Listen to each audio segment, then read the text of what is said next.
पेशाब के थैले में यदि पेशाब ज़्यादा समय तक रुका रहेगा तो उसमें इन्फेक्शन यूटीआई होने के चांस होते हैं और थैले से फिर वो इन्फेक्शन स्प्रेड होके ऊपर की तरफ गुर्दों की तरफ बढ़ता है। गुर्दों में इन्फेक्शन हो जाता है, उसको हम लोग पाइलोनेफ्राइटिस बोलते हैं।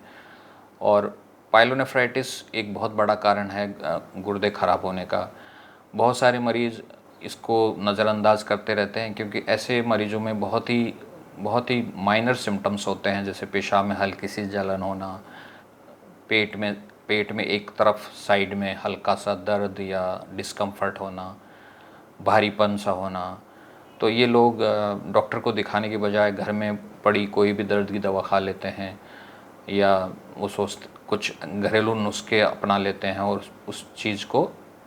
इग्नोर करते रहते हैं। तो गुर्दे में इन्फेक्शन पाइलोनेफ्राइटिस धीरे धीरे फिर वो विकराल रूप लेता है और धीरे धीरे गुर्दे की जो फंक्शनिंग यूनिट है, नेफ्रॉन्स वगैरह का नुकसान होना शुरू हो जाता है और गुर्दे धीरे धीरे उनकी साइज़ भी छोटी होने लग जाती है। क्रॉनिक किडनी डिजीज़ में ज़्यादातर मरीजों में किडनी की साइज़ भी छोटी हो जाती है। हमारे शरीर में नॉर्मली एक किडनी 9 से 10 सेंटीमीटर का होता है, लेकिन ESRD या क्रॉनिक रिनल फेल्योर या क्रॉनिक किडनी डिजीज़ के पेशेंट जो डायलिसिस पे आ जाते हैं उनमें ज़्यादातर किडनी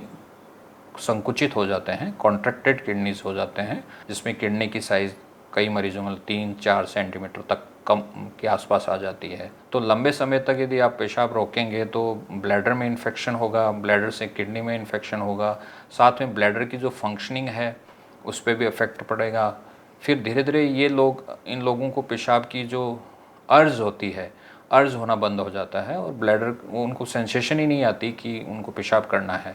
तो पेशाब के थैले में काफ़ी टाइम तक यूरिन रुका रहेगा तो धीरे धीरे ब्लैडर की कैपेसिटी बढ़ती जाएगी और काफ़ी यूरिन उसमें रुका रहेगा जो धीरे धीरे इन्फेक्शन की तरफ बढ़ता है।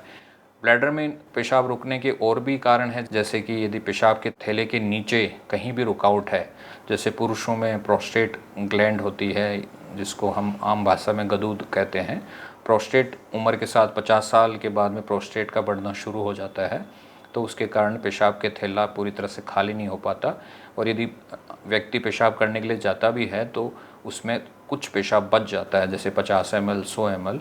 जिसको हम रेजिडुअल यूरिन कहते हैं। तो ये रेजिडुअल यूरिन की मात्रा यदि ब्लैडर में बढ़ेगी तो फिर उसमें बैक्टीरिया अपना काम शुरू कर देते हैं और यूटीआई वगैरह होते हैं, तो फिर मरीजों में जलन होनी शुरू हो जाती है। दूसरा, यदि आपके पेशाब का जो रास्ता है जिसको हम यूरेथ्रा या मूत्र नली बोलते हैं, मूत्र नली में रुकावट होने के कारण भी बहुत सारे हो सकते हैं। जो सेक्सुअली ट्रांसमिटेड डिजीज़ हैं उसके कारण भी जो इन्फेक्शंस होते हैं, अनप्रोटेक्टेड सेक्स के कारण भी इन्फेक्शन होते हैं, तो पेशाब की नली को अफेक्ट करते हैं। पेशाब की नली अंदर से सिकुड़ जाती है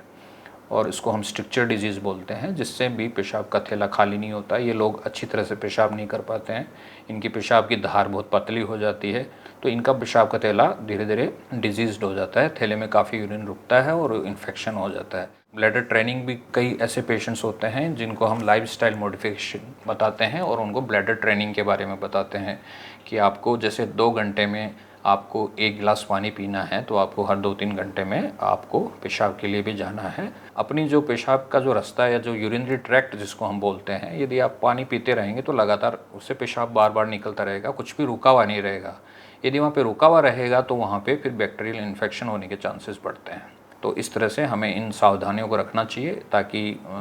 अपनी पेशाब के थैले में यदि यूरिन नहीं बची रहेगी और थैला पूरी तरह से खाली रहेगा तो पूरी यूरिनरी ट्रैक्ट, चाहे ऊपर गुर्दे से लेकर नीचे पेशाब की नली तक, सब कुछ स्वस्थ रहेगा।